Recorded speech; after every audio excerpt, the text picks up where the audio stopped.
Program. My name is Quentin Compton-Bishop. I'm the chairman of the Levantine Heritage Foundation. Welcome. Thank you for coming. I'm just going to say a very few words about. Can you hear? Yes. Sorry? Yes. Can you hear? Okay. I need to be closer to the mic. Okay. So the usual things that we have to do at the beginning, sort of health and safety, fire, and so on. There are no fire alarms expected today. If there is something, then please pay attention to it.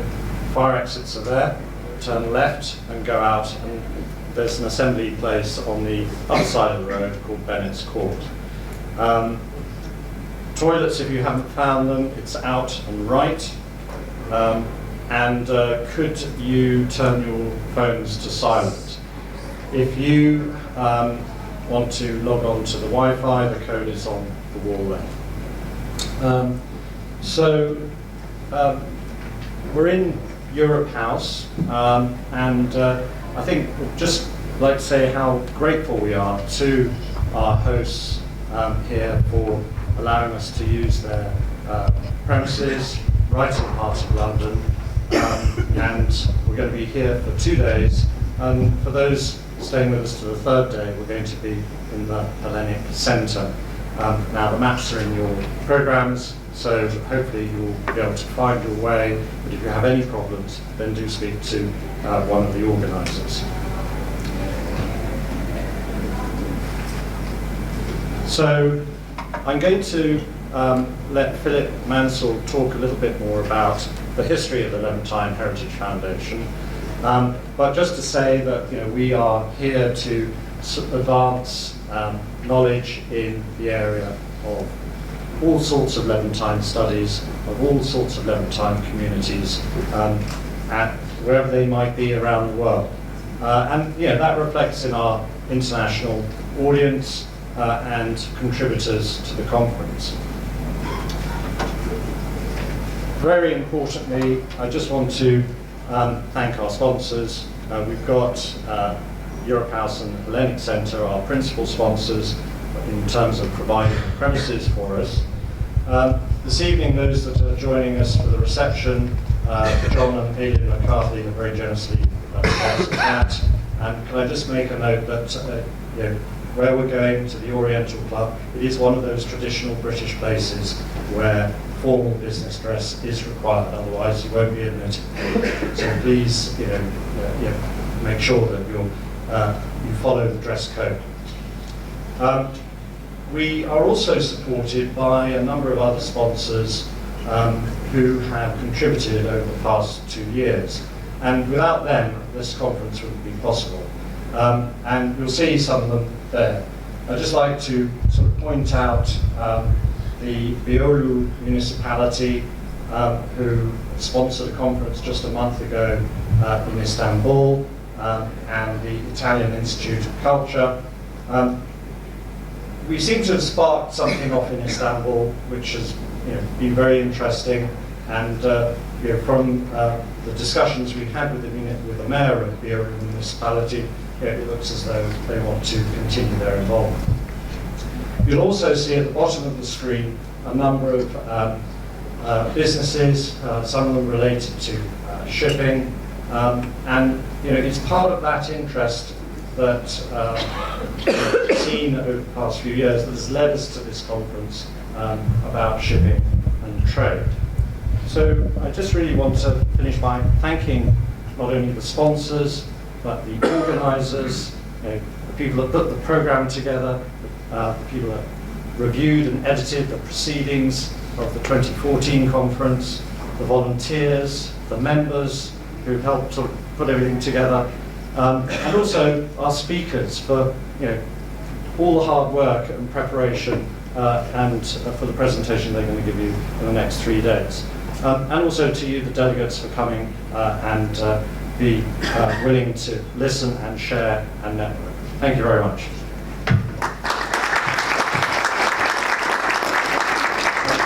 And now I'd like to introduce Philip Mansel, one of our trustees, who will now give his opening remarks and an opening conference.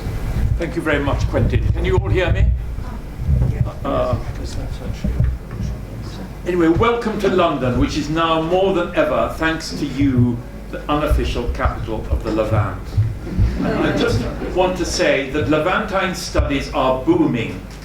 And one reason is the foundation in 2009 of the really wonderful Levantine Heritage website by Craig Enser, our indispensable webmaster and Secretary General, to whom we all owe a huge debt of gratitude.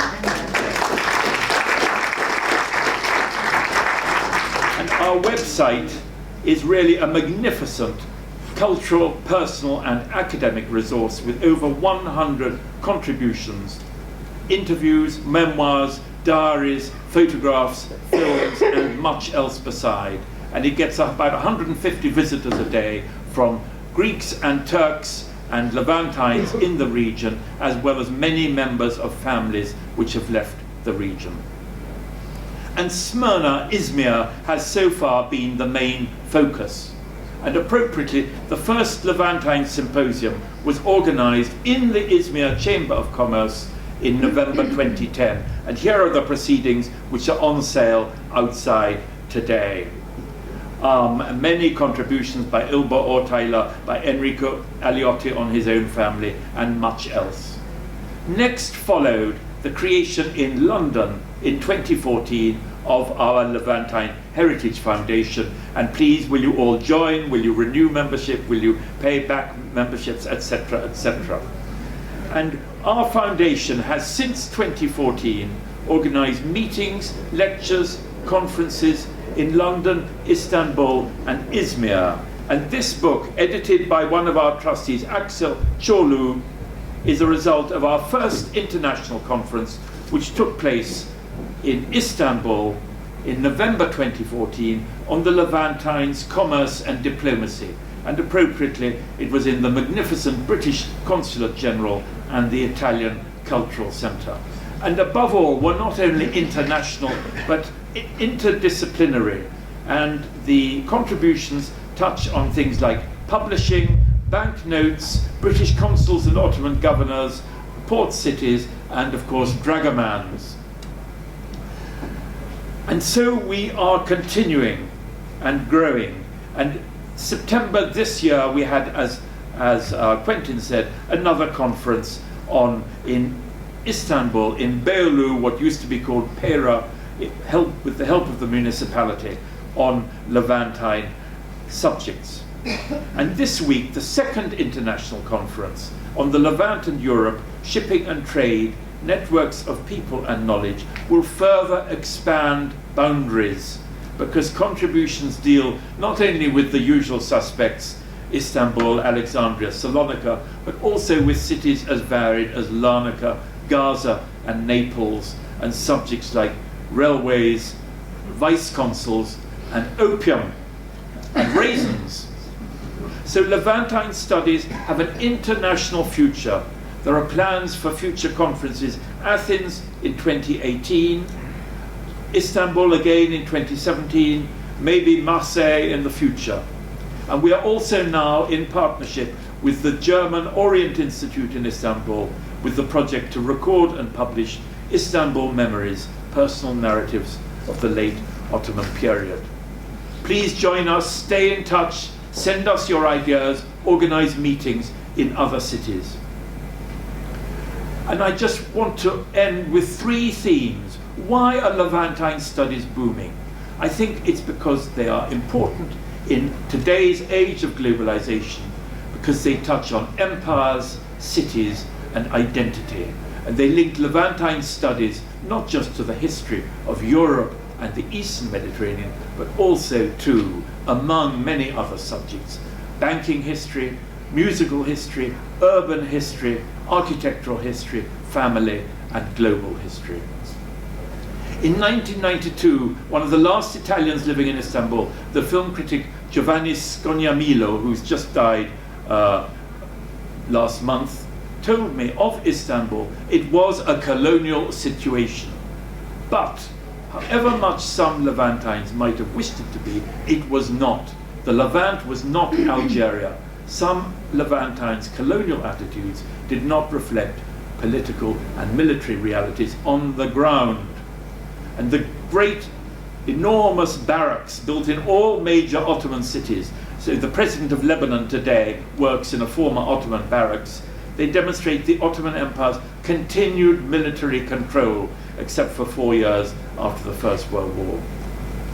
So today, in a post-colonial era, Levantine studies help explain how different nationalities, legal systems, and religions could coexist, can hopefully coexist in the same state as they once did in the Ottoman Empire.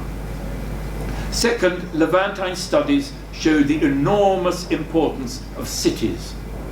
The Levant was a region of similar cities and people, as well as of rival states and religions.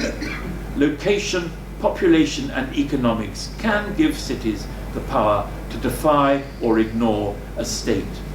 Until the present catastrophe, for example, Aleppo was often a law to itself and always a rival to Damascus.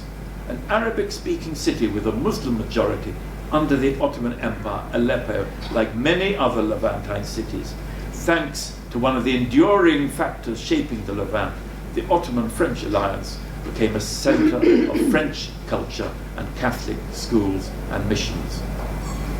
So Levantine studies, I suggest, are relevant to understanding today's international cities like Hong Kong, Dubai, and indeed London, and also important for many aspects of the history of Europe, where the international character of cities like Paris, Hamburg, and Istanbul have been ignored, either consciously or subconsciously, by nationalist historians and politicians. And I'd like to quote the words of the great Hungarian writer Sándor Márai, what he wrote on the city of Vienna, where he had studied, words similar to those which many of us have heard exiles or migrants use about Alexandria, Istanbul, or Smyrna. Vienna, to me, he wrote, was the tuning fork for the entire world. Vienna wasn't just a city, it was a tone that either one carries forever in one's soul or one does not. It was the most beautiful thing in my life. And third, Levantine studies are about people, individuals, as well as cities and empires. And they show the flexibility and plurality of identities. Humans are not monoliths, however nationalist the education they are given. Mustafa Kemal himself, for example, the great Turkish nationalist leader who saved Turkey from foreign occupations after 1919, whose armies transformed or destroyed cosmopolitan Smyrna, the man who moved the capital from Istanbul inland to Ankara. Yet this great nationalist also had Levantine aspects to his character and identity. Where did he grow up? In the Spanish-speaking port of Salonika. He may have spoken, so I have been told, some Spanish himself, since it was the city's language of business, as over half the population were then Spanish-speaking Jews. He also knew French. He married a Smyrna-born, French-educated wife, Latife Hanım, who had lived in Paris, and he had several Levantine friends with whom he danced, he corresponded, he sailed, and he flirted, like the legendary Madame Corinne. And he preferred Greek tailors to Turks, at least sometimes, for his extremely fashionable clothes. No wonder he got on well with Edward VIII when he visited Istanbul in 1936. They had a lot in common.